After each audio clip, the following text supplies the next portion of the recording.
We like to try to start on time, and I think it is 7 o'clock. We've still got some people coming in at the back, so we'll just go ahead and get started, and they can catch up when they get here. We're delighted that you're here. Just a little housekeeping. If you do need the restrooms, go out this door to my left here, the double door over here. Go all the way down the hall to the church offices and take a left down there, and the restrooms are on either side of the water fountain. So just in case you need to know that. Tonight's program is one that has been requested by numerous people.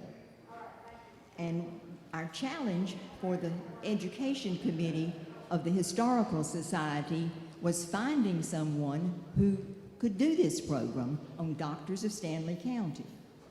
Fortunately for us, when Dr. Eric Johnson and Dr. Steve Seltzer retired, they agreed to do it.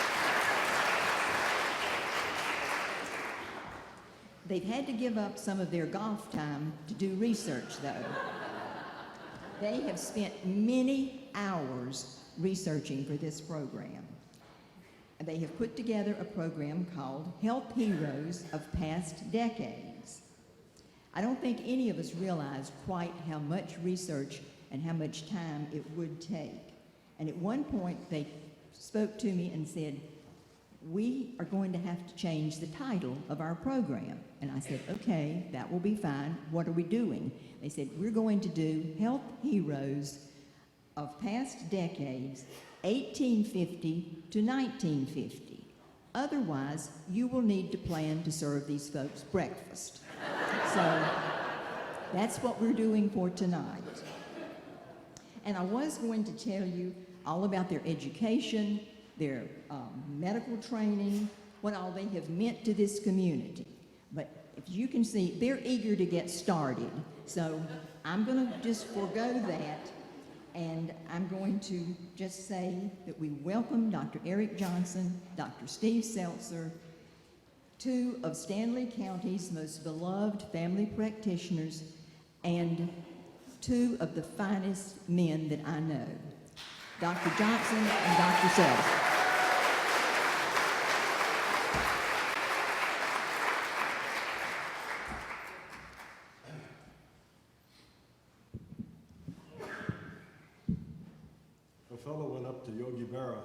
And said, "Yogi, what time is it?" Yogi looked at his watch and said, "You mean now?" "Well, it's 7 p.m. and we're going to start. These doctors are on time tonight." Okay. Welcome to Health Heroes of Prior Decades, Part 1. We'll tell you more about Part 2 coming up. And no, we don't have a special guest at Little Nas Z singing Old Town Road. This is Dr. Eric Johnson. I'm Dr. Steve Seltzer. Between us, we accumulated 75 combined years of practice in family medicine in Albemarle and Stanley County.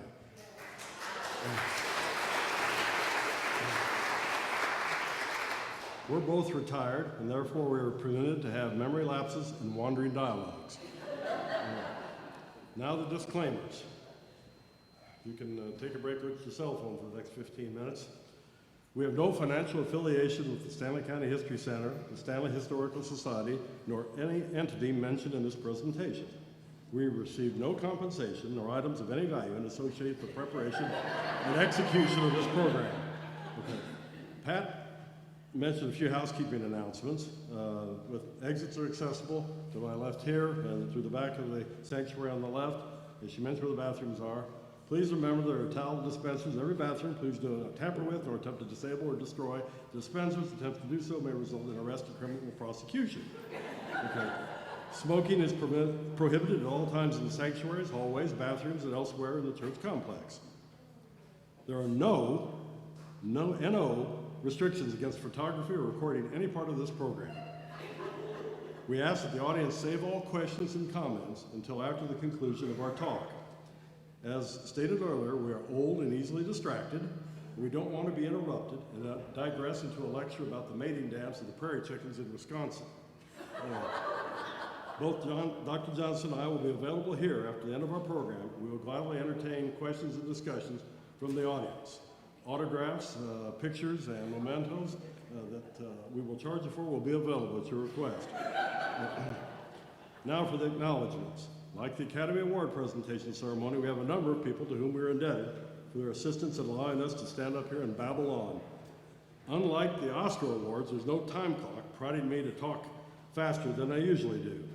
Dr. Johnson and I therefore humbly state our appreciation to our Lord and Savior for the blessing of being able to assemble with friends and neighbors, and in no set order, to the following entities and people: to Central United Methodist Church for the use of the sanctuary, to Megan Sullivan and Paul Morrison of the Stanley County History Center for their invaluable assistance in retrieval of archived information, to Pat Bramlett of the History Society for her tireless work helping previous presenters as well as us with all the behind-the-scenes details and the very praiseworthy introduction, to Lewis Bramlett for his copious research on people and sites from previous decades in and around Stanley County, to our helpers, Dr. Rufus Leffler and Dr. Whitman Smith, for assisting us with information collection, to Les Young, who contributed volumes of useful information about Norwood physicians, to the museum personnel at community facilities in Baden, New London, Norwood, Oak Grove, and Locust for their assistance, and multiple community residents who volunteered information and stories about past physicians, plus the audiovisual staff, Mark Sample, etc., who are here tonight to record this evening for posterity. And very special thanks are extended to our wives, Judy Johnson and Marlene Seltzer, who have offered their unflagging support for a task that has required far more work than we envisioned at the outset, but it has been genuinely enjoyable. If I've forgotten to include anybody else, please forgive me. I'm old and forgetful. Now to the meat and potatoes. We chose to limit the time span of this program from 1850 to 1950. As most of you know, Dr. Francis Crone is credited with being the first physician in Stanley County, beginning practice here about 1822. There are volumes written about Dr. Crone, and his house and museum at Morrow Mountain contain a large number of writings and artifacts about his life and practice. Given the magnitude of the health heroes, we felt compelled to mention that we have elected to start about 1850 and continue to 1950, when the two existing Albemarle hospitals closed and the Stanley County Hospital was born. Trying to pigeonhole prior positions in strict chronological order proved to be difficult, largely due to gaps in information in the pre-electronic era, so we are presenting to doctors according to the major side of their practice, given that many years ago, most doctors used a lot of their house for their office and spent most of their days riding in the country to make house calls. We have organized their names in alphabetical order in each town, but occasionally we vary from this. There are a number of physicians who were in practice in Stanley County both before and after 1950. Many of these arrived after World War II and spent most of their professional years practicing in the second half of the 20th century. However, there are several doctors whose accomplishments before 1950 merited inclusion in tonight's program. But don't worry, audience, we plan to offer part 2 of Health Heroes next year. That is 1950 to 2020. If a physician you came to hear about tonight was not mentioned, just mark your calendar when the date for our encore performance is released. Due to information shortages, there are some gaps. There are some physicians we just don't have much information on. We may even have overlooked some because there's nothing that we could find on them. But credible information is what we wanted. There are some interesting anecdotes and hearsay about doctors, but if we couldn't prove it, we didn't want to be held libelous. This program only covers physicians. Dentists, chiropractors, optometrists, podiatrists, and other healers are beyond the scope of our program. Again, we emphasize that the lack of information and gaps in timelines have limited the background we were able to acquire in a number of doctors, especially those from the 1800s. So please don't throw objects at us if we did not mention details you expected to hear. We only signed up for an hour tonight anyway. Also, some of our information comes from little bitty teeny obituaries, and even with refractive lenses, the optics can only do so much. So if we stumble over that a little bit, show us some mercy. And before Dr. Johnson takes control of the podium, we want to stress that we are paying homage to those hardworking physicians who preceded us by not using electronic devices in any form. Just as Chris Bramlett dressed like John Stanley in the former presentation about the origin of Stanley County, we are talking to you out there person to person without computers or PowerPoint presentation, just as the health heroes of 1850 to 1950 did in their conversations and examinations of patients before the business community took control of healthcare in America. The doctors of the bygone era in and around Stanley County were physicians and not providers, and their patients were human beings and not clients. We have a fascinating handout for you to keep and read. Dr. Johnson will tell you more about this soon. And here he is, the one, the only, Dr. Eric Johnson.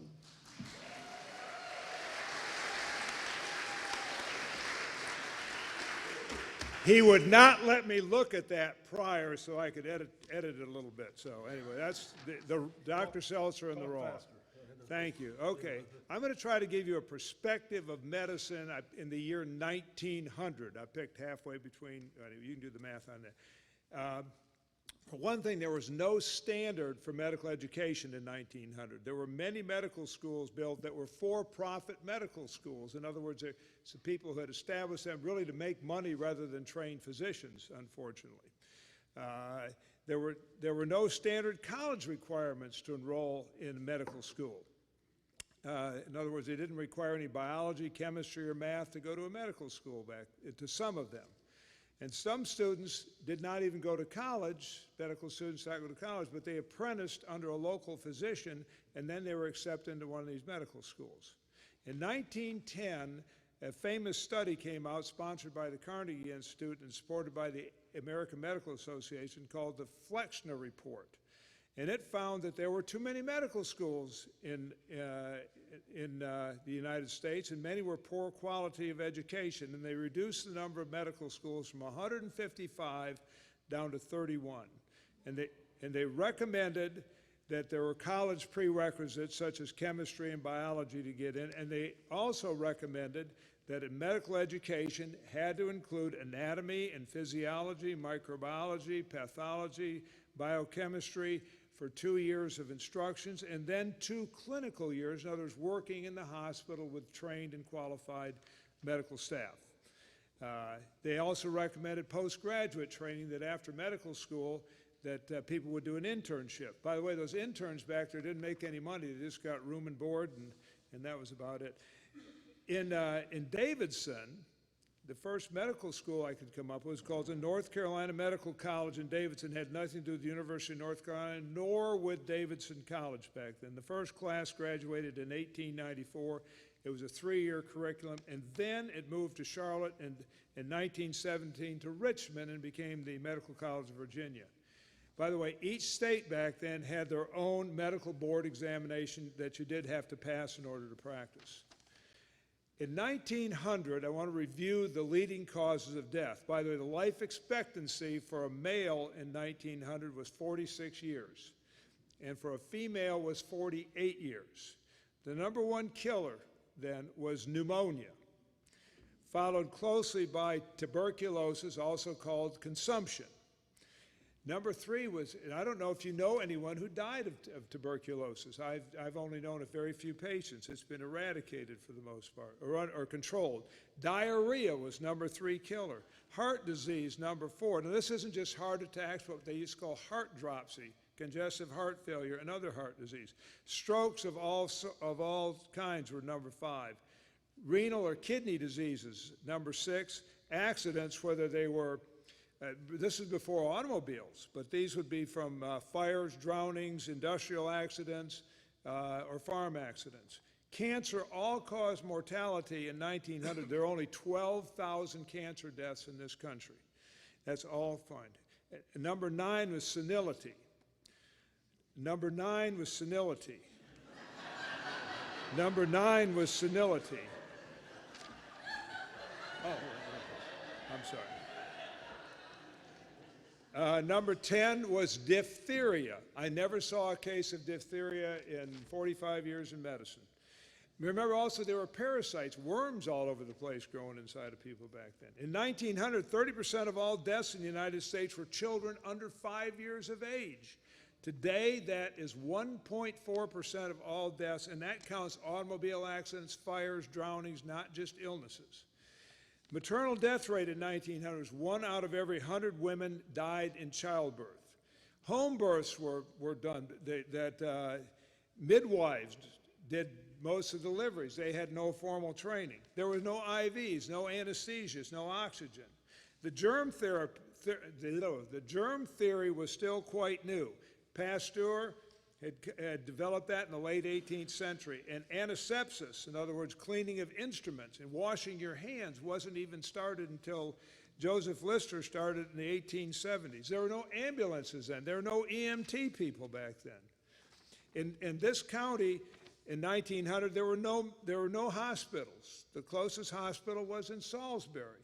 It wasn't until 1916, I hope I get Tallahassee or Tallahassee, anyone know the difference? I don't. The power company in Baden built the Baden Hospital and Clinic for $150,000. It had an x-ray machine. Remember, x-ray did not come about until 1895 when Wilhelm Röntgen invented x-ray.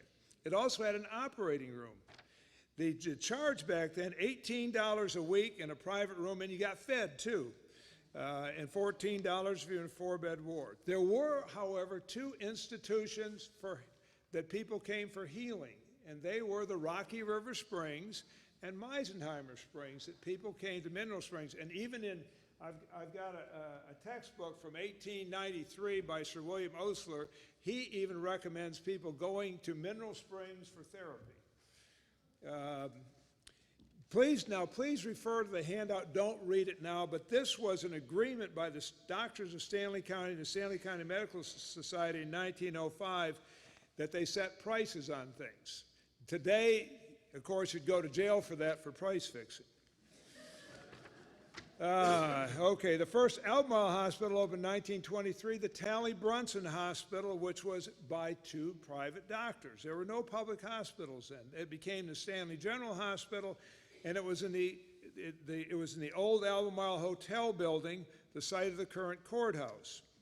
The Yadkin Hospital opened in 1927. It was also privately owned. A number of doctors, such as Dr. J.G. Hall, Dr. W.T. Shaver, Dr. L.V. Dunlap, and incorporators from Albemarle, Dr. Layton, Hill, Lentz from Norwood, Haythcock and Campbell, New London, Dr. Allen, and Oakboro, Dr. Hartzell. They each put up $30,000 to build that for a cost of $300,000 to build that.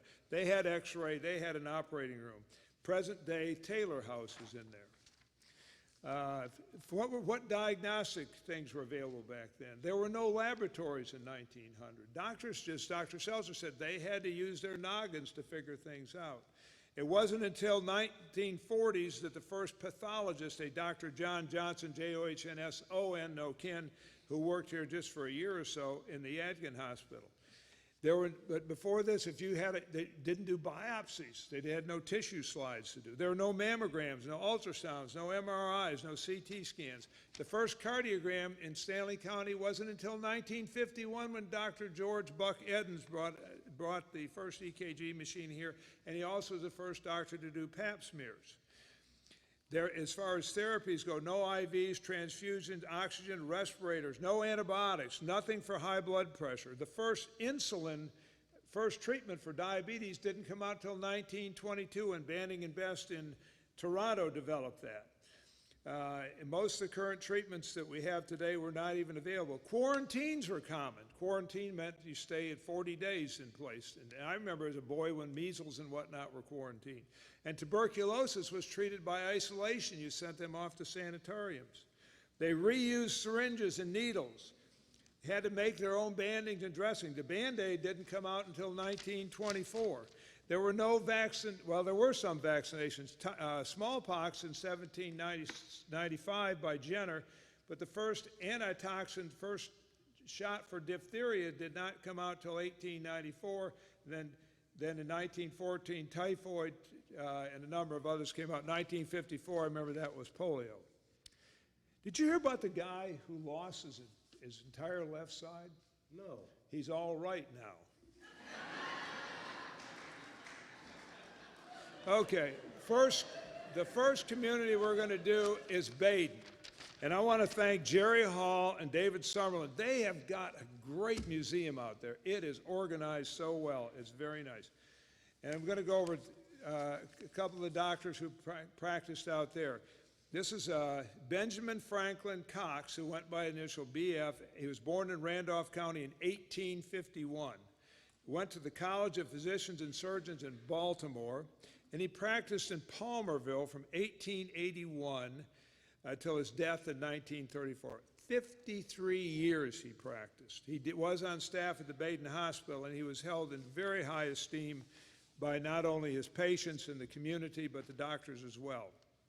A doctor that some of you may be familiar with is Dr. Alberti Fraser Lapsley. He went by Fraser Lapsley, born in 1906, and he lived until 1977. Dr. Seltzer actually met Dr. Lapsley. He went to medical school in Charlottesville at the University of Virginia. And he and his wife Janie had no children, but he practiced 40 years at the Baden Hospital and Clinic from 1936 to 1976. He had an excellent rapport with children, and I'm told that his trademark was that he always wore a rose in his lapel. He was available 24/7.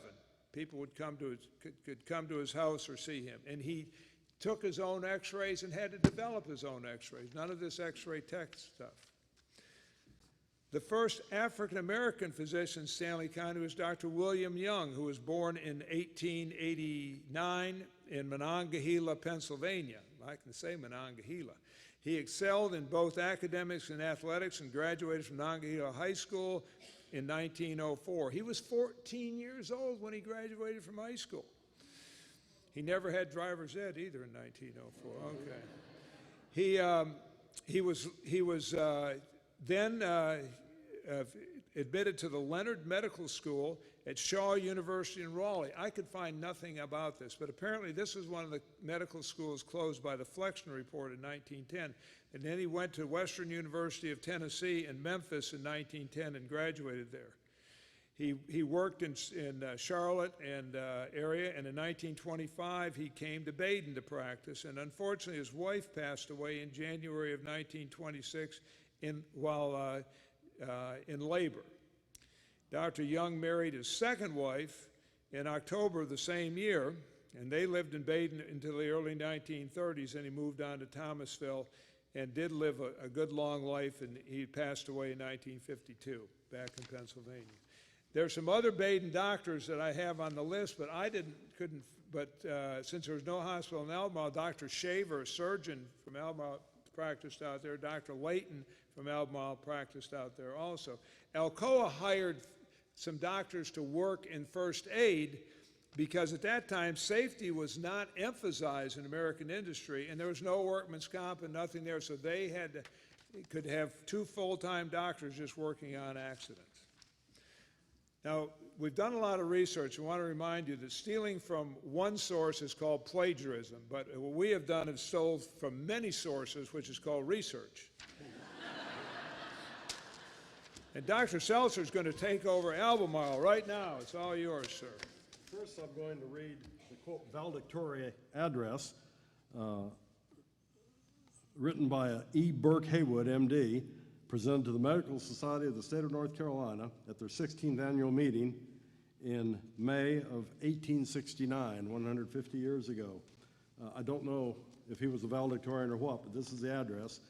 The address was 20 pages, single-spaced, typewritten. I'm not going to read that all to you. You'll not only need breakfast, you'd need lunch if we did that. Okay. I'm going to read one paragraph from early in his speech. A physician's life is one of toil, of self-denial, of inadequate pecuniary compensation.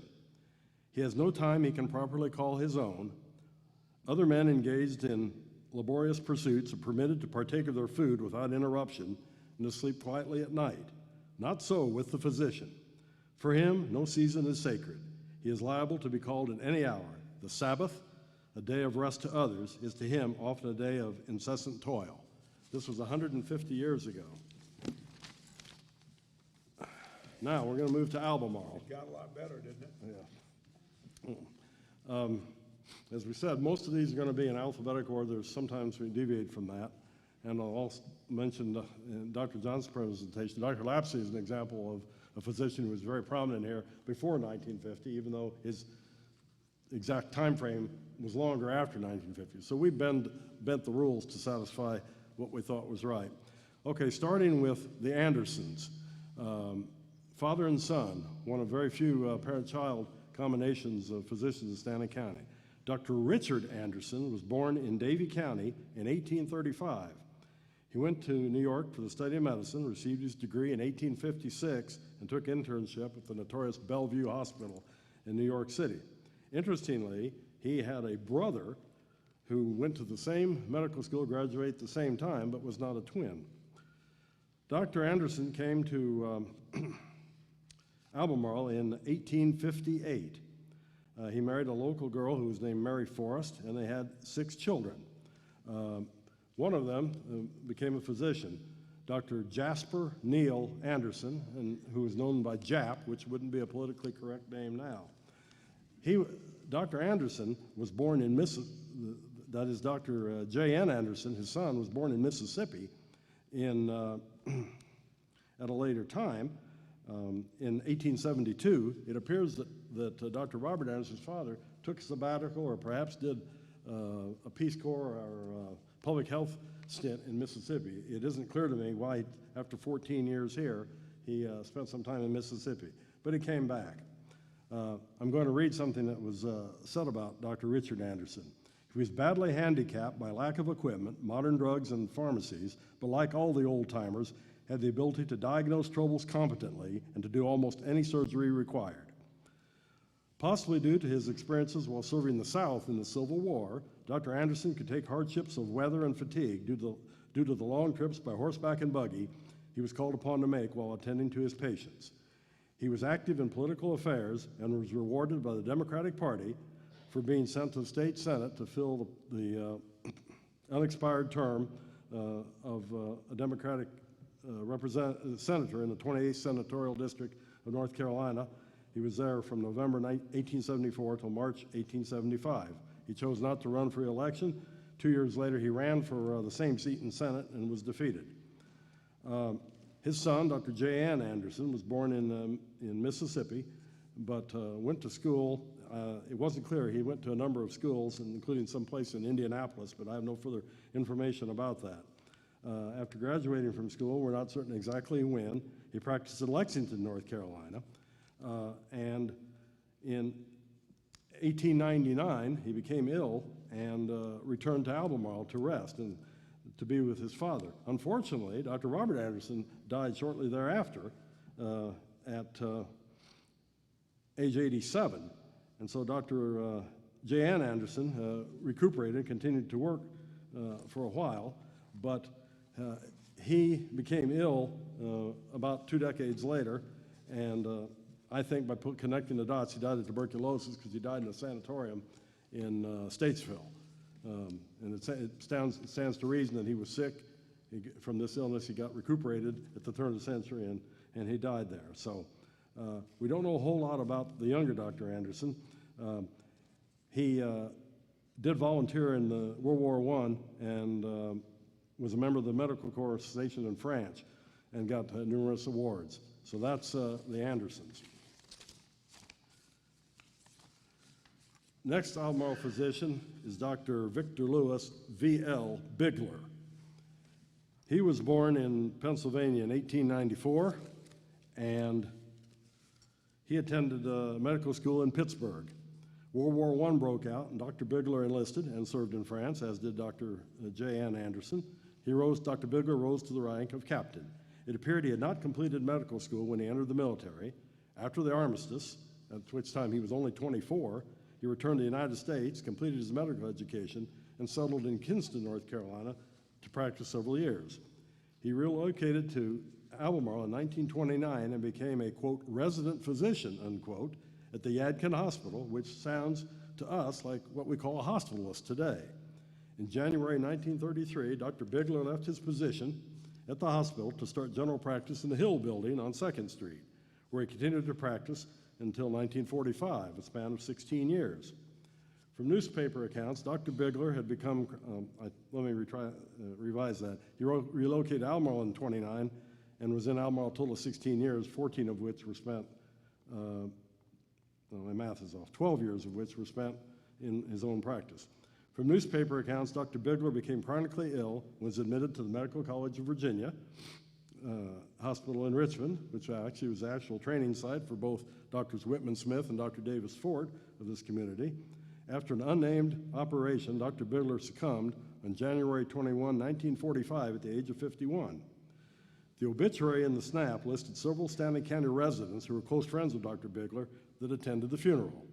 It appears to me that the format of obituaries has changed in the last 74 years. There was a man who was walking down the street in Albemarle, and he saw a sign that said, "Talking dog, inquire within," with an arrow pointed to the house. So he said, "I've got to see this." He walked to the house and knocked on the door, rang the doorbell. The man came in, and the man came up and said, "I've got to see this talking dog." And the owner says, "Well, I'm the owner, but he's giving an interview for Channel 9. You're going to have to be very quiet." So the man walks in there, and there's one of the reporters for Channel 9 interviewing him, and the dog said, "Yeah, now my first job, I was a sentry and a reconnaissance dog over in Iraq, and then I got sent to Afghanistan. And then after a few years of that and collecting a number of medals, I came home to Stanley County, and I decided to work on the community table and in delivering Meals on Wheels. And I saw there was a need for teaching English as a second language at Stanley Community College, and I embarked on that." And the visitor says, "The dog did all that, and you want to sell him?" He says, "That dog's a pathological liar. He's never done any of that." Okay. And now it goes back to Dr. Johnson. Next, Edward Porcher Brunson, who was born in Florence, South Carolina in 1897. He did his pre-medical training at the University of South Carolina in Columbia and went to medical school at Thomas Jefferson Medical School up in Philadelphia and graduated in 1921, came to practice in Albemarle in 1923. Where he joined his classmate, Dr. Talley, whom we will talk about later, but they opened the first hospital. It was a Talley Brunson Hospital in 24, then it became the Stanley General Hospital. Dr. Brunson was the chief surgeon and medical director of the hospital. That would be 26 years while it was open. He served in Africa and Italy during World War II. He was 45 years old when he went into the service. Kent Harkey, who sells real estate here, I don't know if you're out there anyway, but Kent's daddy served with Dr. Brunson in Italy. We were there at a military, we were in Florence, and outside there's a military cemetery out there, which will grab you right here when you see all those white crosses there. But anyway, I did not know that. Held Dr. Brunson in high esteem. Dr. Brunson also built a place that was called Quinby Mall. That's Stanley Commons today.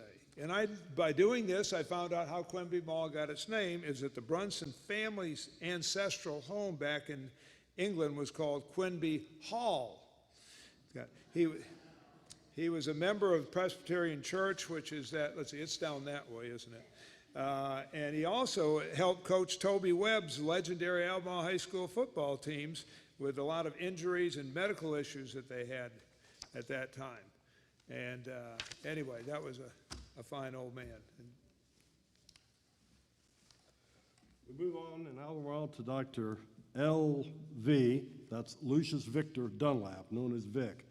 Dr. Dunlap, I believe, holds the record of the longest tenure in Albemarle. Only 57 years.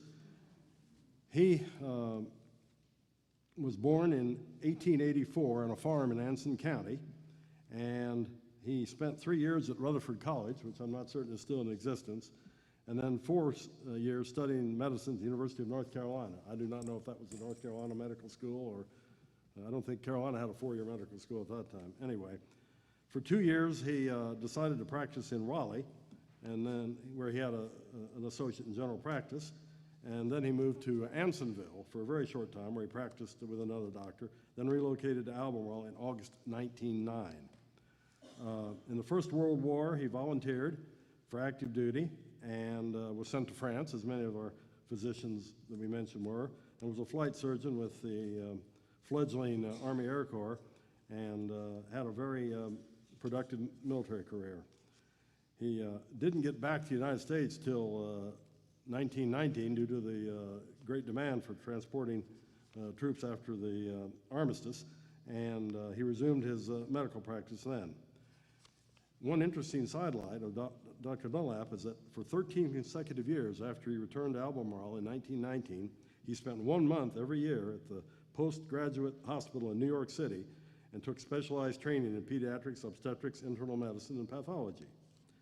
He married a lady from Wilmington in 1911, and I think another interesting tidbit that affects us right here in this building is he helped to build the Central Methodist Church and was always an active member. And one thing I found out about him, he lived at 408 South 4th Street.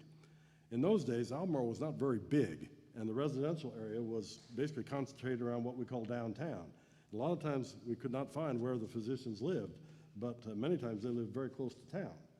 So it kind of surprised me to learn the address, and you'll hear some more about that. Dr. Dunlap left practice at age 82 in 1966, after 57 years.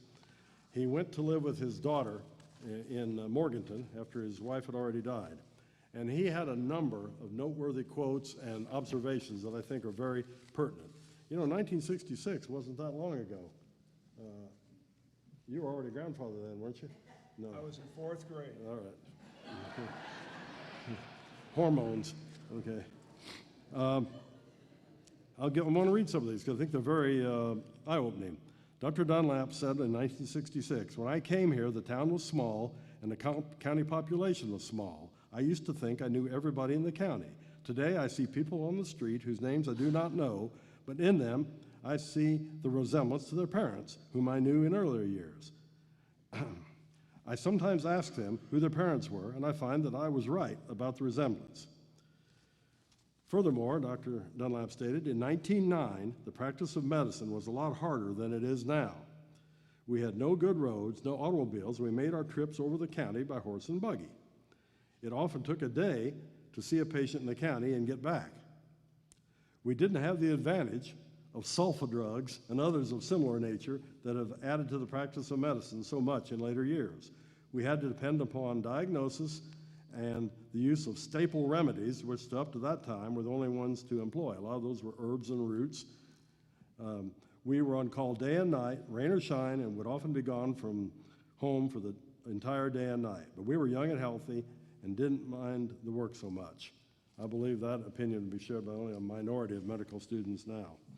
I remember the excitement and interest generated when the old Whitley development started, the old Whitney it should be, and leading up to the present aluminum plant in Baden. The textile mills were about the only industry in the county. It has been a pleasure to watch other industries spring up and flourish and make Stanley County one of the leading counties of North Carolina. Yes, he said that. As so far as payments are concerned. Agriculture, too, has made astounding progress in later years. Added to asked what he intended to do after retirement, Dr. Dunlap was very emphatic. "Just as near nothing as I can," he said. "I have certainly retired from the practice of medicine. If I want to come back to Albemarle for a visit, I'll come and stay as long as I want. After all, I've been here a long time, and it's home." That's Dr. L.V.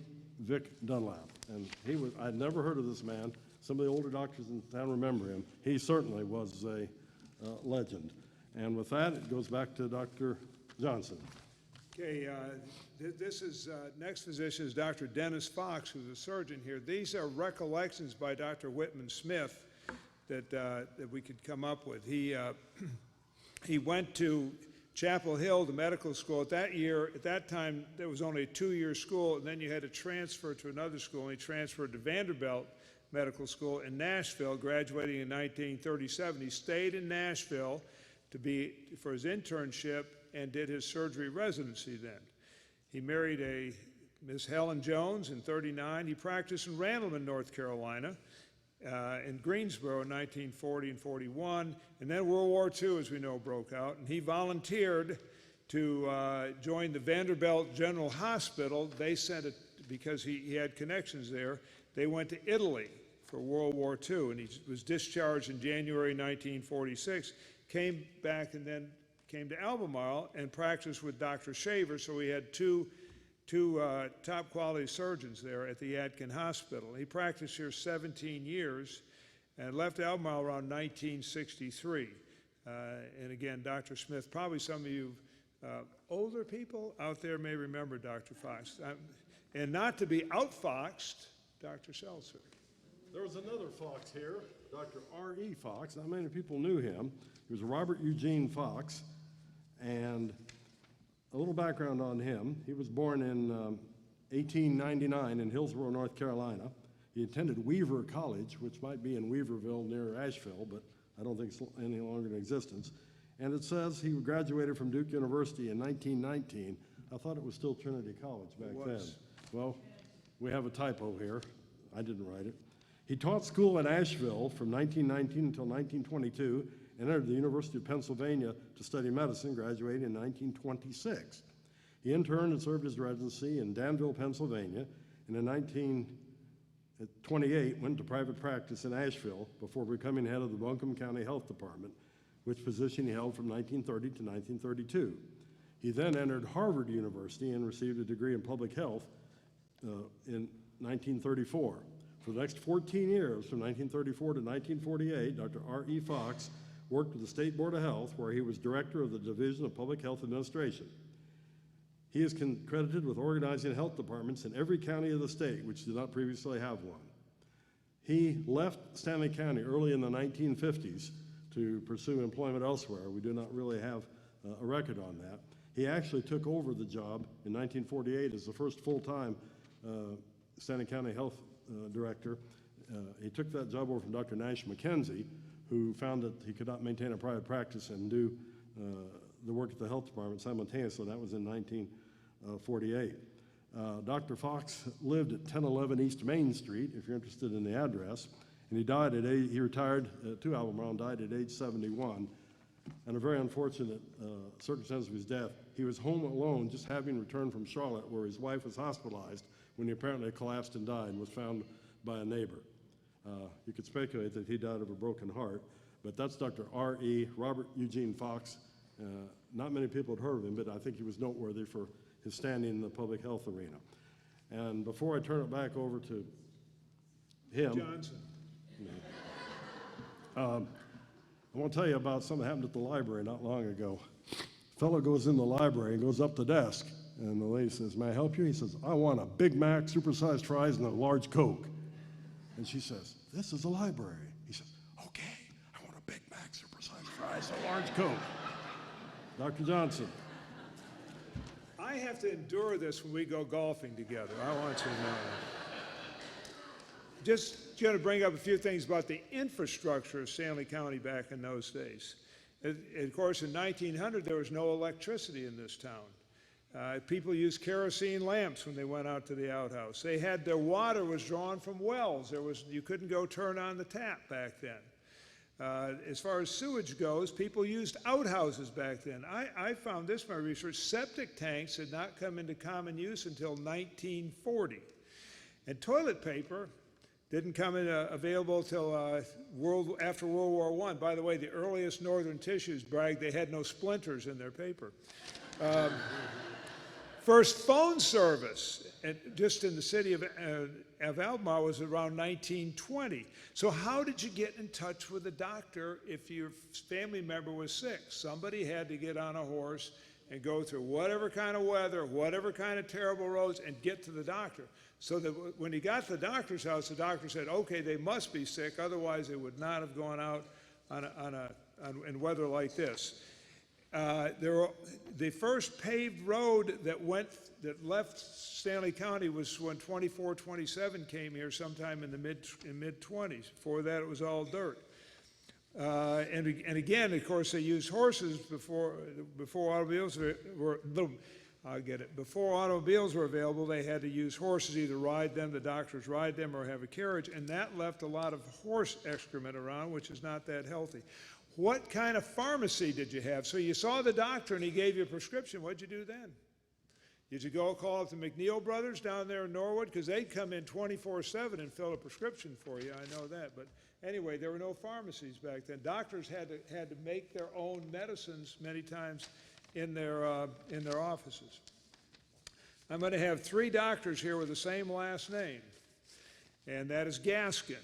I was partners from 1980 to 1986 with John Stover Gaskin Jr., and he gave me much of this information that I tucked away. His father, John Stover Gaskin Sr., Dr. John as he was known, was born around Kershaw, South Carolina, on his family farm in 1898. He went to college at Southern, I'm sorry, I'm almost saying Southern Cal, to South Carolina, USC, Columbia, and went to medical school in Charleston. He married a classmate, Dr. Madge Baker, there.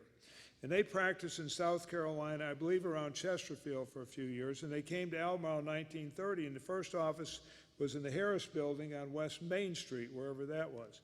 They built their own office on 2nd Street, right across the street over here, in what's now the Uwharrie Bank headquarters. And the front was Morell's Pharmacy, and their office was behind that.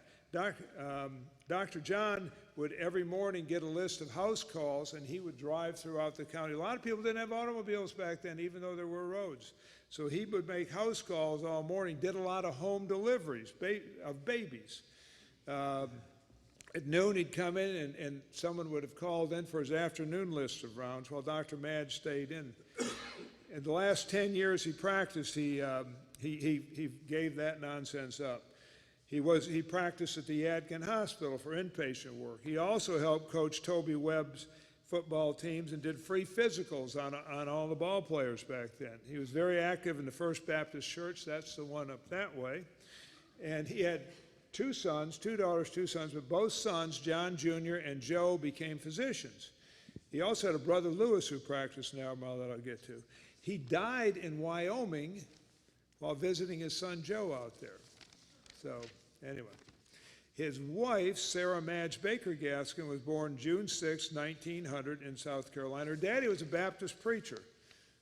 We got a Baptist preacher in the front row. It's good to have him here. Because he was a preacher, she got a scholarship to Winthrop College in Rock Hill and graduated in 1921 and went to the Medical University of South Carolina in Charleston, graduating in 1926, the only female graduate in her class.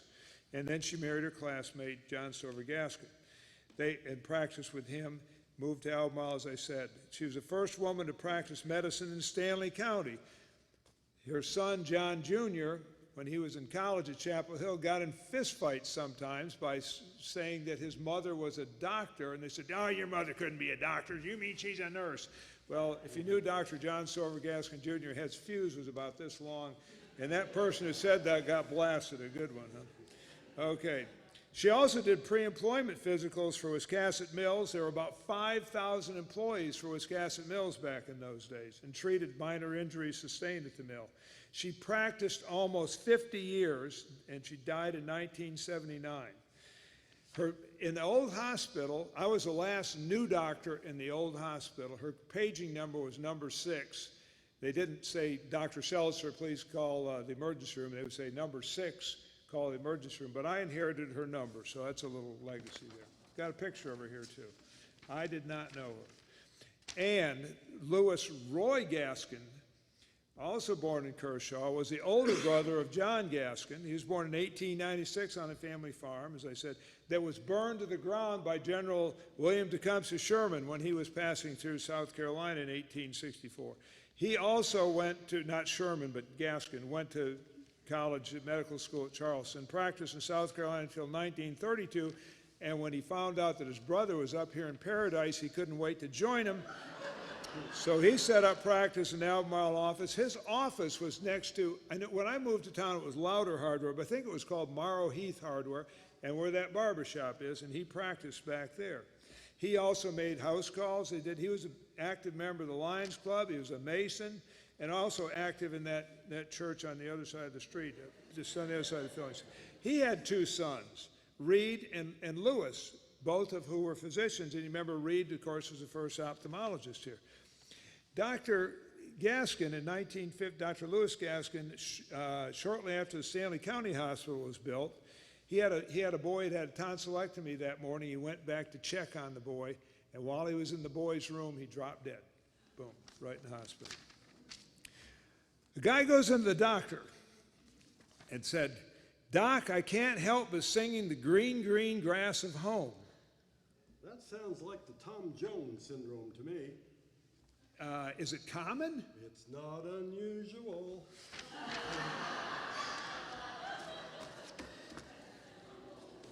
Okay, wake up.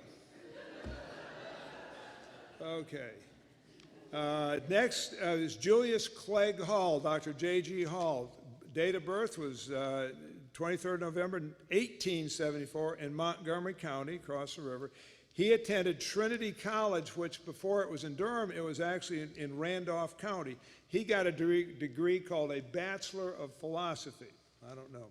Anyway, he went to medical school at the University School of Medicine. Let me get my notes right. In Davidson. He practiced at Boardman, North Carolina. He was a surgeon for the Butters Lumber Company and also Atlantic Coastline Railroad. Doctors getting out of training didn't have any money, so oftentimes these big companies, railroads, would hire people to be their doctor until they got enough money to get into private practice. Well, Dr. Hall then married a girl from Albemarle, Edith May Fitzgerald, and moved here to Albemarle in 1906. And he was as a physician and a surgeon. His office was in conjunction. He opened a pharmacy called Hall's Pharmacy. He was known for his marvelous seltzer-like personality, and he had a special way with children, I'm told. His office hours, he started at 7 to 9, then he made house calls and came back to the office from 4 to 6.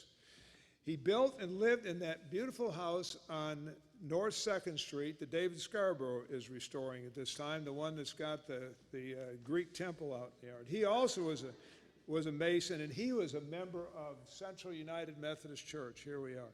Before it was United. Thank you. It was yes.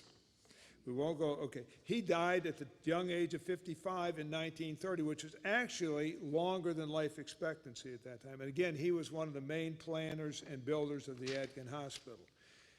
Next is William Isaac Hill, going by the initials of W.I., born around 1875. He was educated in Stanley County Public Schools. Now, I was thinking, what public schools were there in Stanley County in 1880s? Probably not many, but he did go to Davidson College and ended up going to medical school at the University of Maryland, where Dr. Gaither graduated from. He practiced in Albemarle from 1898 to 1951. 52 years the man practiced here. And he was known for traveling around the county first in a horse and buggy, and then he got one of the first cars to travel around Stanley County. He was also an incorporator of Yadkin Hospital in 1927, where the Taylor House is today. He built the Hill Building, which is where the Pinnacle Bank is now. I think most of us remember when the Hill Building was there. And it's one place, All-Star Mills and the Hill Building is where all the pigeons lived, I remember when I moved here. But Dr. Hill and many physicians had offices in the 5-story building, and he put something in there called an elevator that was really neat. His son, William Henry Hill, practiced in Albemarle for many years. And anyway, part of his legacy. Dr. Seltzer. My turn? It's your turn. Dr. Ogden Doremus King was born in Little Washington, North Carolina, in Pamlico County in 1859. He probably inherited the inclination to study medicine from his father, Dr. J. Francis King, who was a Confederate Army surgeon stationed at Fort Fisher. At the age of 14, Ogden King was sent to a military academy in Warrenton, Virginia, and later studied medicine, received his degree at the University of Virginia in Charlottesville, and served his internship at Bellevue Hospital in New York City, as did Dr. Richard Anderson. As a boy of 16, Dr. King made his first visit to Albemarle around the year 1875, spending time with his cousin, a Reverend Mr. Racaud, R-I-C-A-U-D. We could find nothing else about him. He was a Methodist, so we're in the right temple here. The cousin lived in a little brown house that stood on a lot on what used to be South Street, now called West Martin Luther King Jr. Drive, which later became the Eford Apartments, which later now is owned by the Lutheran Church. It's across the street from the old Home Savings and Loan Building, soon to be the headquarters of the Albemarle Police Department. Okay, fast forward to 1885. We do not know what happened in between his graduation from medical school and at that point in life, when he was about 26, but he came to Albemarle, stopping off here on his way to a vacation trip in Florida. There was plenty of game animals available in this part of the country, so Dr. King decided to do some hunting before going on to Florida. While he was here, he lived in a building known as the office at the S.H. Hearn Home Place. Where is that? Does anybody know where that is? S.H. Hearn Home Place? Anyway, First Street? Okay. Is it still there? All right. Thank you. One December evening, returning through the woods from a hunt, Dr. King came by the Hearn Cemetery in South Albemarle. I know where that is. That's where 52 or South First, South Second converge, just north of that convenience store. And he came to the cemetery, and there was a funeral taking place at that time. He quietly placed his gun against an old rock wall and entered the enclosure. For the first time in his life, he saw Miss Elizabeth Hearn, his future wife, standing at the graveside of her aunt, Mrs. Patty Hearn Pemberton. 2 years later, in September 1887, they were united in marriage at Central Methodist Church. Thereupon, Dr. King settled in Albemarle and began to practice medicine. He erected the second brick building in Albemarle in the site that formerly was occupied by the A&P store. I believe that's where the Stanley Arts Guild now, isn't it? Is, and a number of people, built establishments and businesses and such had been headquartered in that building later. He later moved his office to the room occupied by the city newsstand. Was that where City Barbershop used to be? Okay. I'll tell him later. Okay, I just wondered. He'll forget, but I'll tell him. Forget what? All right. Okay. Dr. King was called upon to perform some of the earliest surgical operations that were done in the county. Dr. King was impressed with the fact that the African American population in Albemarle had no central community and that no provision had been made for such. He laid off and promoted the establishment of the black section now known as Kingville in 1898. He built and gave African American people of the day the Methodist Church building and the trustees of the church, to whom and also he gave to the trustees of the church several building lots free. A more modern church building has been built on the original site. These acts of charity, along with his charitable medical practice among the African American population, caused the recipients to name the little town of Kingville for Dr. Ogden Doremus King. For several years of his practice in Albemarle, he was the surgeon for the Southern Railway. At the time of his practice, there were no drugs or prescriptions. We have learned that from hearing about other doctors. And there was no drugstore either. He was also trained as a dentist and filled in and extracting teeth in the absence of a dentist in Albemarle. He lived in a town when there were no paved streets, no electric lights, no waterworks, and no railroads. Somehow he was the physician for the Southern Railroad. But like all pioneers, he did the best he could with the facilities on hand. For this, he will be remembered. Dr. King and his wife and 5 children lived in the same house that he stayed in when he visited earlier. That is that house across from the future police department on West Martin Luther King Jr. Drive. He died at the age of 49. We don't know of what cause, at the age of 21, but he is certainly a pioneer in the history of Stanley County. Next is Dr. Johnson. Okay, Dr. James, anyone who wants to leave here at 8 o'clock, you won't hear all the program, so. You'll get a D on your exam afterwards. Dr. James J. Layton, born and raised on a farm east of Albemarle, studied under Professor E.F. Edens at the Yadkin Mineral Springs Academy. He later then attended, there was no public high school back then. He attended Davidson College and graduated and then stayed there and went to the medical school in Davidson and spending, and then he went to New York and New Orleans for training. He passed his medical boards in general practice. In 1904, he practiced in Greene County briefly and then came back to Albemarle in 1905 and practiced until 1952, 47 years. Again, made house calls on horse and buggy. He described the diseases that he had to treat back then. Malaria. I've seen malaria, but it's because I was in Southeast Asia. Typhoid, pneumonia, childhood diseases that we rarely see anymore, measles, scarlet fever, diphtheria, pertussis, whooping cough. His first automobile was a second-hand Rio. It was so unreliable, then he got a good old Model T Ford in 1914. He described Albemarle in 1904 when he came here as a small village with few stores and houses. Remember, the mills were only a few years old, no water or sewer. During the 1918-1919 flu epidemic, 5% of the world died in that epidemic. It was so horrible. Anyway, it wore him out so much that from 1919 until he retired, he limited his practice to eye, ear, nose, and throat. There is a book of obstetrical deliveries before he went to the ENT over in the History Museum that's in his folder that is quite remarkable. I see we have descendants of the next doctor, Clarence Manteo Lentz.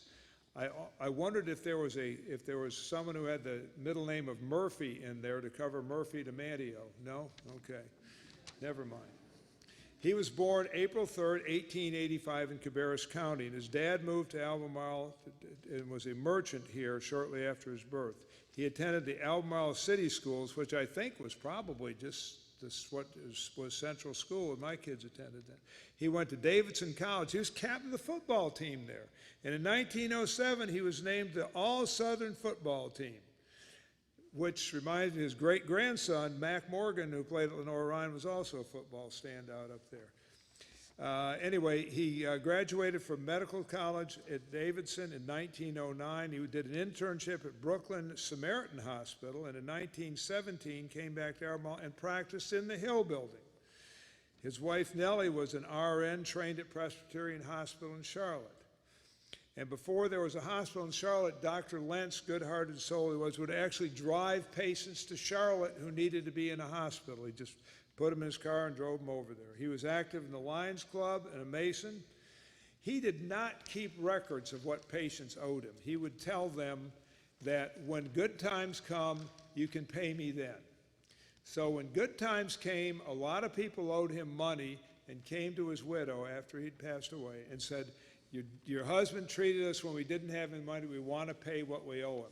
And she had no records. So some people paid him and some didn't. So the lesson that I was taught by Dr. John Gaskin is remember from Dr. Lentz, always write down the charges. You may never collect a penny of it, but you might get it. Let me just discuss medical records a little bit. Dr. Seltzer has mentioned electronic records. Back then, index cards were oftentimes used, or a plain sheet of paper, just on one page. You may just have the name, the date of birth, marital status, occupation on there. There might be one line, the date, and one line per visit would be it. There might just be the weight, the temperature, the pulse, possibly the diagnosis, possibly if there was an injection, that might be mentioned as treatment. When I got records when Dr. McKenzie retired, I would get on one page of paper 20 years of medical office visits. Because back then, insurance companies didn't have access to medical records. They didn't want them. So that they just write what the doctor needed to do. So medical insurance screwed all that up. Because it wasn't until 1947 that Blue Cross was available here to citizens of Stanley County. And now I'm going to mention one of my heroes, Wayland Nash McKenzie, one of my role models. He is the kid in the group. He's the youngster. He was born in 1911 in Ellerby, but he grew up in Norwood and graduated from Norwood High School. What was the mascot for Norwood High School? I don't know. Rams? Okay. He went to Trinity College in Durham and graduated in 1931. And he wanted to be a doctor. Well, he didn't want to go to that new medical school that was starting up in Durham that was called Duke. He wanted to go to a real medical school. So he went up to Richmond to the Medical College of Virginia, graduating in 1935. He did an internship at Norfolk General Hospital, and then got at Chapel Hill, got a public health certificate in 1937, and came back here. And in 1938, he started the Stanley County Health Department. He was the first real full-time public health officer. He had to invent the wheel. He couldn't go in and fill in. He had to design the whole department by himself. And he did that until 1945, and he went into private practice. Dr. McKenzie told me he delivered up to 300 babies a year during the baby boom. And plus a full-time general practice going to the hospital and all that. I mean, a busy obstetrician nowadays may deliver 150 babies a year, and that's all they do. On July 12th, 1950, he admitted the very first patient to New Stanley County Hospital, and on April 25th, 1981, he escorted the last patient out to of the Stanley County Hospital to the present atrium building. He was the very first chief of staff at Stanley County Hospital. We would be the first two doctors to arrive in the morning, and he called me governor, and I called him professor. We had a wonderful relationship. I asked him one time, I said, when you started in 1935, what medicines did you have then that we still have now? And he said, not many. He said, we had morphine, quinine, digitalis, nitroglycerin, aspirin, codeine. They use cocaine too, and plus silver nitrate drops to the eyes. You people who are some obstetric nurses are out here, we used to put those to prevent patients from getting gonorrhea in the eyes. And speaking of gonorrhea, Dr. Seltzer is next. That's why we needed a public health doctor here. It's after 8. You can leave if you want. But we're almost to the halfway point, people. No. Yeah. I won't use the off-color comment that leads to. All right. The next physician, we're almost done with Albemarle, and that's the lion's share of the physicians here, is Dr. E.C. Knoll. Essex Crystal Knoll was born June 3, 1923 in Virginia. He received his bachelor's degree from Virginia State College in 1944. I'll digress right now to point out that he was the first African-American full-time physician in Albemarle, and he was mentioned by Lewis Bramlett in his presentation 6 months ago on notable African-Americans in Stanley County that was given in honor of Black History Month at the Waddell Center in February. But we're not stepping on each other's toes here. He just basically mentioned, I'm going to give a little bit of background on him. Dr. Knoll married right after his graduation from medical school at Meharry Medical College in Nashville, Tennessee, and he interned at Lincoln Hospital in Durham, then spent several months practicing in Wadesboro. In August 1949, he decided to make the leap to the big city of Albemarle, and he opened a clinic in September of 1949 at the corner of Lundex and Erie Streets in what is now, was called Kingville then. In addition to the clinic, Dr. Knoll spent the next 11 years on the staff of Stanley County Hospital, first in general medicine and later in surgery and obstetrics. He also was a member of the United States Air Force Reserve. He was, as I mentioned, the first physician that lived and practiced in South Albemarle, and he was the school doctor. And many a student from kindergarten through high school at Kingville saw him for preventative exams or treatment of illnesses and injuries. In 1960, he elected to relocate to Greensboro and opened a practice there. In 1965, he returned to training in Washington, D.C. and became a psychiatrist, doing his residency in that at Howard University. And in 70 to 73, upon finishing that residency, he was a director of the D.C. Mental Health Administration. And in 1985, at age 62, he moved to Barbados to specialize in geriatrics there. After 5 years there, he returned to Washington, D.C. and retired in 1990 at the age of 67. He died at his home in Maryland in 1992. Dr. Knowles only practiced for about 3 months in the 1850 to 1950 timeline, but I felt his presence was significant at that, in this community at that time. And that brings up a matter, and that's initials. Have you noticed how many old-time physicians went by initials? I mean, these days, a lot of athletes and a lot of young kids go by initials, but it seems like just about every physician we looked at was known by initials. And I wondered why that was. There's several theories that I came up with. First, I thought it might be due to aristocracy. You know, America back in 1850 was less than 100 years old, and the British influence was still there.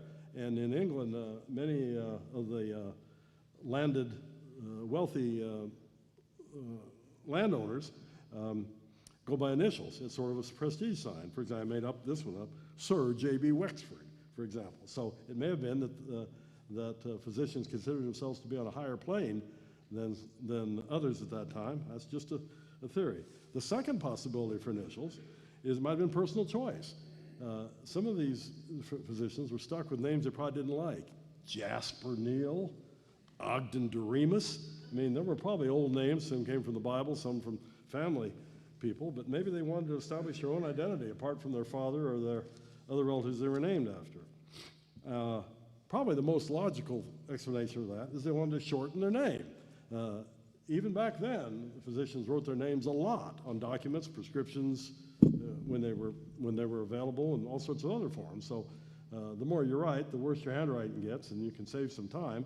Obviously, the doctors of 2020 or 2019 signed their names many more times. Insurance forms, different regulatory forms, all sorts of other notes and things like that. However, most of it now is done electronically, so they really don't have to work any harder to sign these. So that's food for thought. Think about that. Why did so many people go by initials then?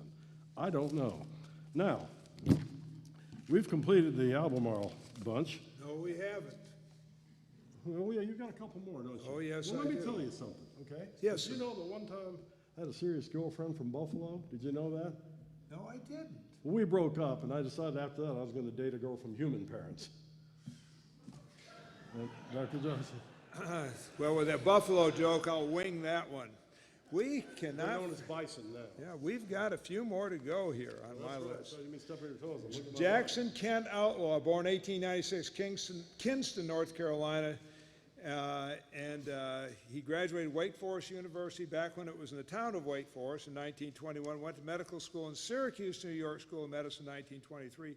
He started general practice in Albemarle in 1926 at where else but the Hill Building. Later had eye, ear, nose, throat training, and specialized in that. He was a Rotarian, a Mason, and a member of Central Methodist Church. He had a nephew who was named George Edens, who became a doctor here later.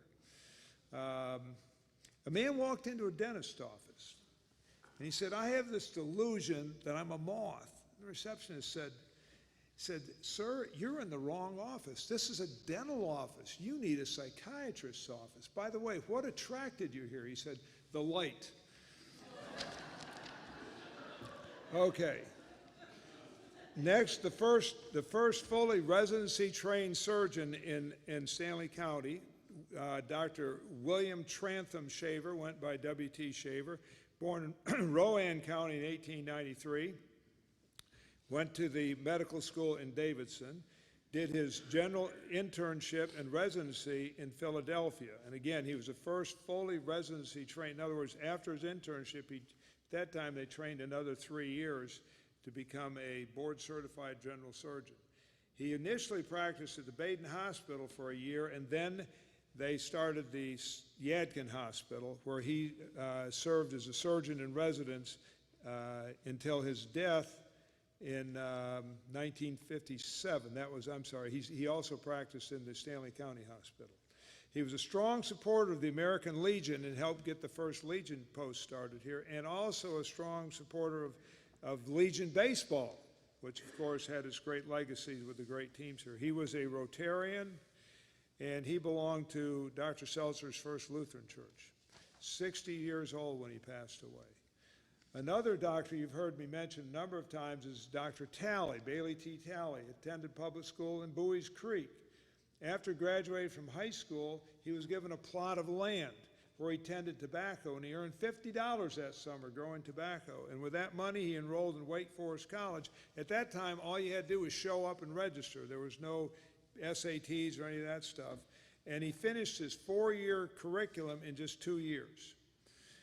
And he also was working part-time through that.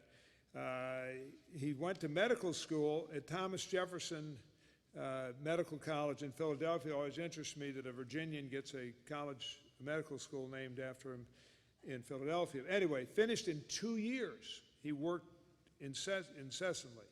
Graduating in 1921. Well, back home, the bank had failed, and he lost what money he had saved. So he had to take loans out to finish. He volunteered for the military before he finished medical school, and at the induction station, they said, "Go back and get your medical degree and come back." Well, the war was over by the time he finished. He did his internship at Watts Hospital in Durham. And then in 1924, he moved to Albemarle to join his medical school classmate, Dr. Ed Brunson. And again, the first hospital was the Brunson-Talley Hospital and the Stanley General Hospital that went on. He also was a Mason. In 1957 was the JC's Man of the Year. That is all I could find about Dr. Talley, except he lived on 10th Street. I know where his house is. We have another doctor here. We're rapid. We're to the W's already. Dr. D.P. Whitley, known as the Grand Old Family Doctor. He was the grandfather of Albert Whitley, our former mayor, and soon to be inducted in the Stanley County Sports Hall of Fame. He was born out near Big Lick. There were quite a few Whitleys out that way. And remember, when he was born back in the 1860s, Big Lick was the biggest community in that part of Stanley County. He married Elizabeth Eford, returned to, and I'm sorry, I got that out of order. He taught school to earn money, and then he went to medical school at the University of Maryland in Baltimore, graduated in 1888, married Elizabeth Eford, and returned to Baltimore for training internship after his wedding. He set up practice in Millingport and served Western Stanley County. He had an operating room there, and he also had a pharmacy in the office. He had 3 sets of horses. You can imagine back in the 1890s, you had to have this. He had 2 for his morning rounds, 2 for his afternoon rounds, and 2 for his night rounds. And Whitley has told me the story that someone had to take good care of those 6 horses. Typhoid was a dreaded disease back then. It's still a dreaded disease. It's a terrible disease. I've never seen a case of it, but there was a severe epidemic in the early 1900s.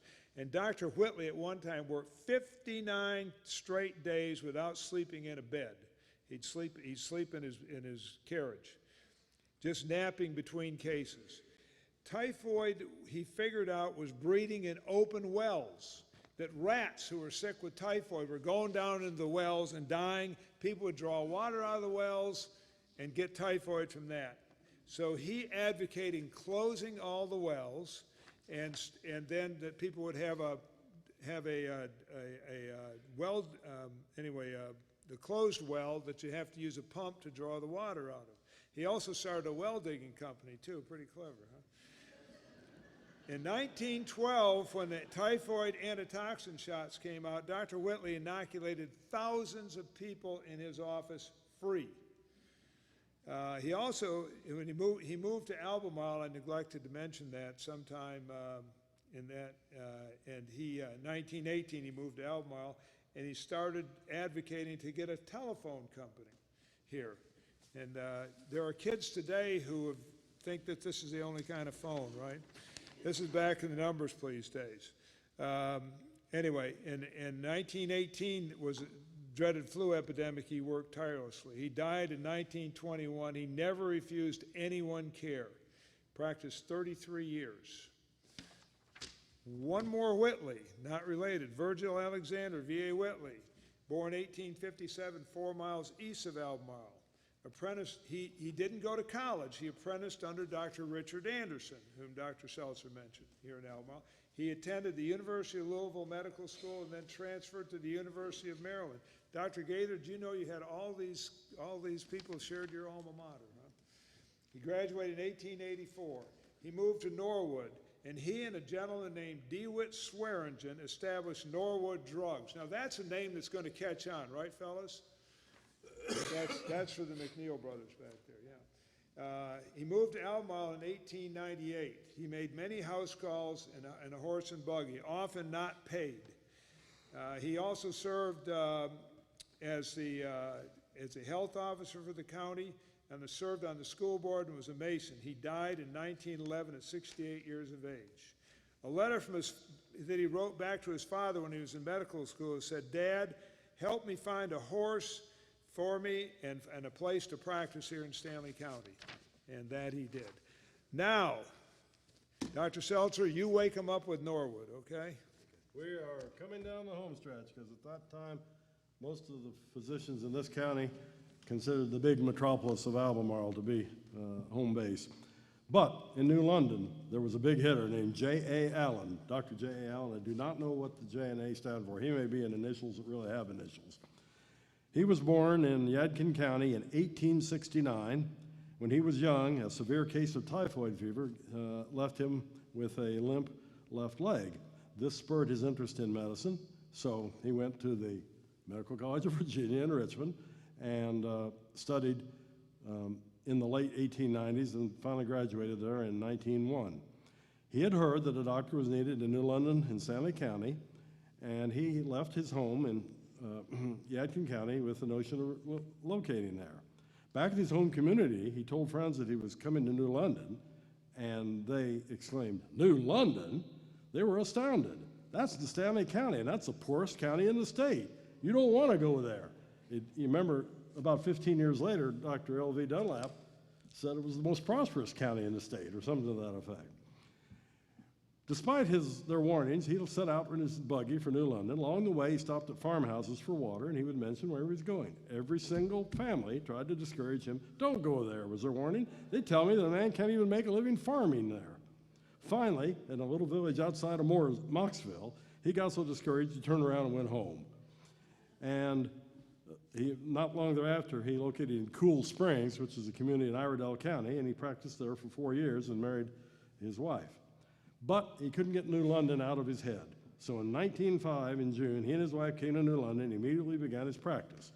He noted then that the power development projects were in progress along the Yadkin, and at that time, the diseases were rampant and they needed his help. And for the first 18 months that he lived in New London, he and his wife were boarded with another family. He bought some land near the New London Academy. I don't know where that is. Anybody know where that was? Where the school is now? Or, well, anyway, it was on the north end of town, and he built his office in the corner of the yard where people could come in for treatment. What is significant about, well, I'm going to get to that in a minute. The nearest hospital, as Dr. John said, was at Salisbury, but he drew from a large area of patients, including Gold Hill, Millingport, and Tuckertown. There were only 2 couples living in New London at that time, and they were Mr. and Mrs. Jim Mooney and Mr. and Mrs. Eugene Russell. There were only 10 doctors in the whole county at the time, and we've heard about most of them.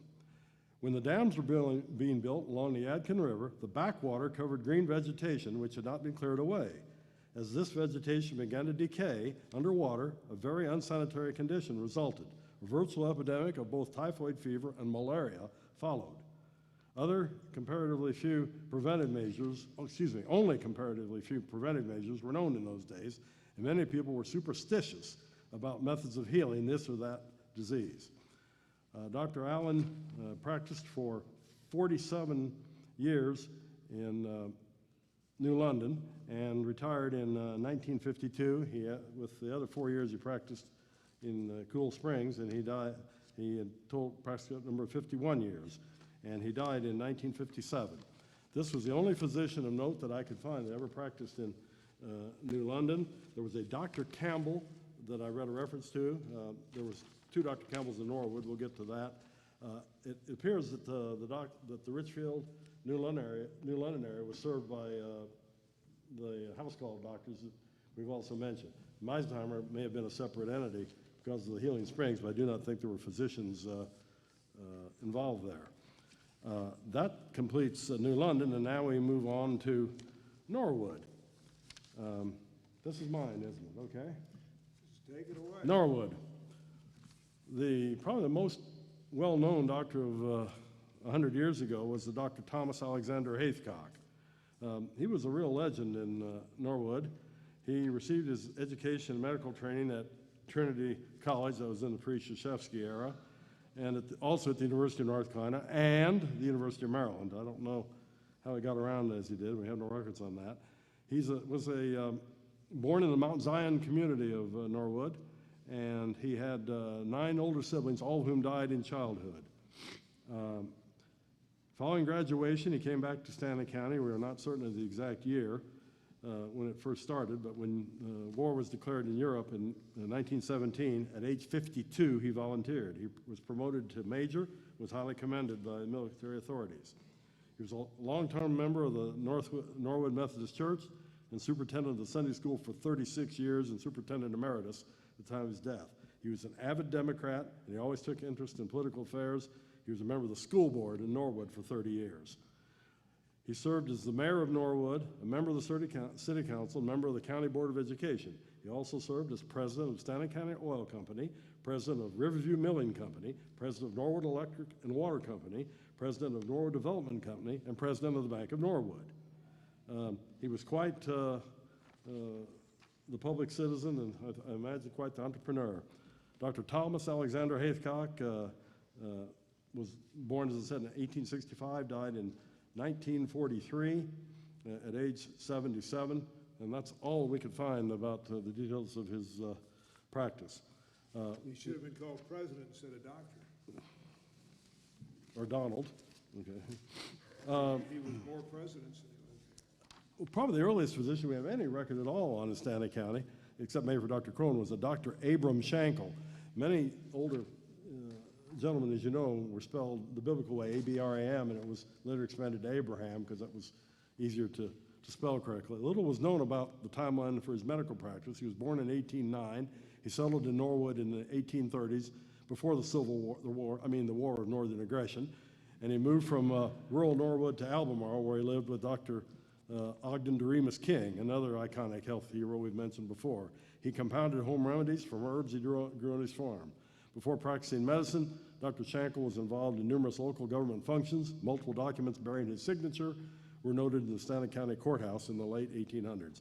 After his death in 1891, at age 81, he was buried at Randall United Methodist Church Cemetery, and his gravestone is still there. There were a number of other doctors that came and went from Norwood before 1950. A large number that you've heard of will be covered next time. Thank you, Les Young, for your very persistent research in this. I'll just read the names off. Dr. Matthew Waddell, born in 1820, died in 1883, surgeon in the Confederate Army during the Civil War. We don't even know the dates they're in practice or much else about him. Dr. John Tyson, born in about 1845. Dr. J.M. Dunlap, no kin to L.V. Dunlap. He practiced with Dr. V.A. Whitley about 1891, according to the Southern Vidette, the Norwood newspaper that was described in a previous History Society presentation.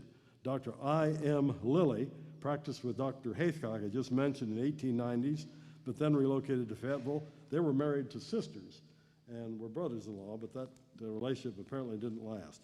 Dr. James Ike Campbell, no relation to the infamous Dr. John Campbell of the 1970s, he comes up next year, was born in 1875 and died in 1938. He practiced in Norwood sometime between 1900 and 1930.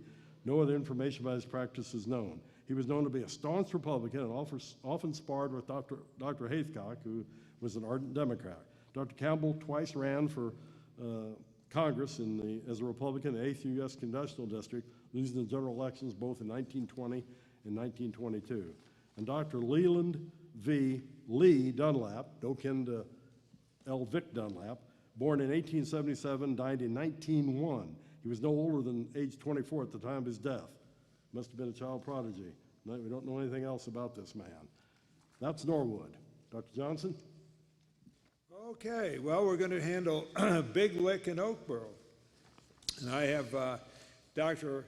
Flavius Eugene Hartzell, who went by the initials F.E. Hartzell, born in April 23rd, 1870, Cabarrus County, went to medical school in Baltimore, University of Maryland, graduating in 1895, came back and he opened a practice in Big Lick, and again, Big Lick was a predominant community in that part of Stanley County back then. In 1910, the railroad came through and he moved to what had been Fur City but was renamed Oakboro, and practiced 35 years in the Big Lick and Oakboro community. He was known as a great humanitarian, treating all people regardless of financial status, race, or creed.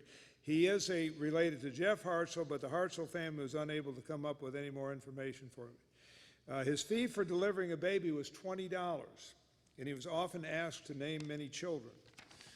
And with that, Dr. Seltzer's going to Oakboro conclude. was plagued after Dr. Hartz was over there with not having a doctor much of the time and having some people that came and went. There was a Dr. Malcolm Shields Dixon, D-I-C-K-S-O-N, who worked briefly, then moved to Burlington. There was an H.E. Vaughn, who practiced in Big Lick in 1914. He disappeared. That's all we have till Dr. Walter James McClendon came to Oakboro. Dr. McClendon was born in 1914. He was a native of South Carolina, but grew up in Kernersville, North Carolina. He attended Mount Pleasant Collegiate Institute. Was that up the road here? Anybody know about that? Okay. North Carolina State College, I assume that's the Wolfpack School, and the University of North Carolina, Chapel Hill, and he received his MD from the Medical College of Virginia in 1941. After internship at Charlotte Memorial Hospital, he became the city physician for Roanoke, Virginia. He felt there was a better offer for him at Oakboro, so he relocated there in 1946. He lived at 108 West 9th Street in Oakboro. He was a staunch member of the First Presbyterian Church of Oakboro, where he was an elder for 25 years. Dr. McClendon was a team physician for every school in the western part of the county, and he died unexpectedly in 1972 at the age of 58. Now, he only practiced Oakboro for 4 years, but I felt his standing as the only full-time doctor there after a number of decades warranted inclusion in this project. We tried to find if any doctors had been based in Locust, Finger, Red Cross, and we come up with none. In Millionport, we had the Dr. Whitley before he relocated to Albemarle. As we said, many of these communities were very small, maybe just had a church and a crossroads, and they were served by horse and buggy doctors making house calls. Well, you know, we're going to have to charge History Society for overtime. 8 o'clock. Yeah, okay. Okay, at the Stanley County History Center, also known as the Stanley County Historical Museum, right across 2nd Street from where we are now, in a different direction from First Baptist Church, there is now on display an exhibit about healthcare in Stanley County in prior decades with additional information and equipment that will complement our presentation. We recommend you take this in. And please remember that the Stanley History Society is staffed only with volunteers, and our purpose is to aid the museum staff in their mission to preserve the heritage of Stanley County and provide fun and education for citizens of all ages. The Society would love to add additional members, and the dues are very reasonable and certainly support a worthy cause. Pat Bramlett and Joyce Lambert would be glad to discuss the Society with you, and you can visit the History Center's website or Facebook page as well. Dr. Johnson and I are certainly looking forward to bringing you the next chapter of Health Heroes in 2020. We learned a great deal about the physicians we mentioned, as well as life in Stanley County in the past. We plodded through oversights and errors on our part, but the entire process was well worth it, and we are gratified to see such a great turnout tonight. We have learned from our experience, and we intend to give you an even better look at more recent Health Heroes from 1950 onward in Part 2. So, as Chicago Cub fans formerly stated annually until 2016, wait till next year. Thank you for allowing us to ramble on. We've had a ball.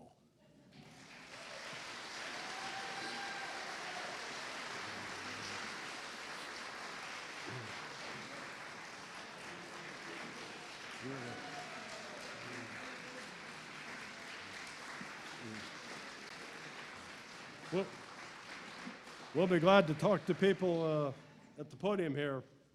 Questions, discussions? Neither of us brought any exam gloves, so. I brought some of that Kentucky jelly, KY jelly. Okay, thank you. Thank you guys so very much. This is probably the most educational and entertaining program that we have ever brought to you. So, Les Young is going to be at the back with membership forms that Dr. Seltzer mentioned. So if any of you would be interested in those, he will be at the back. Joan Udy is back there with flyers about our next program, which will be Lint Heads Remembered. Jim Lisk, if you would stand up, please. Jim is going to be doing our program on Thursday, September the 19th, and it will be on the Eford and Wiscasset Mills. So hope you will join us. We will be back at Central again in the Fellowship Center next time. And our new minister is still here, I believe.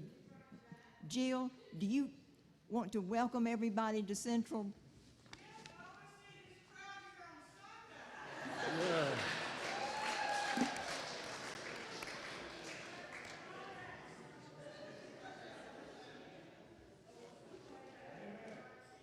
And if anyone's not getting our emails to keep you up on things going on at the museum and the History Center, there are 2 pads on the chest back there at the back where you came in. We're so glad you were here. We'll look forward to seeing you in September. And thank you again, guys. Class dismissed.